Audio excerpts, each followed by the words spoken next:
Доброго времени суток. Заказывали видеообзор на точильный станок Зубр модели PST-200.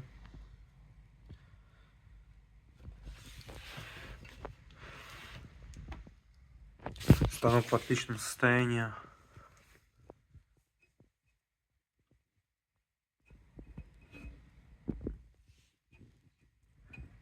Состояние камней тоже хорошее.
Подшипники тоже в хорошем состоянии.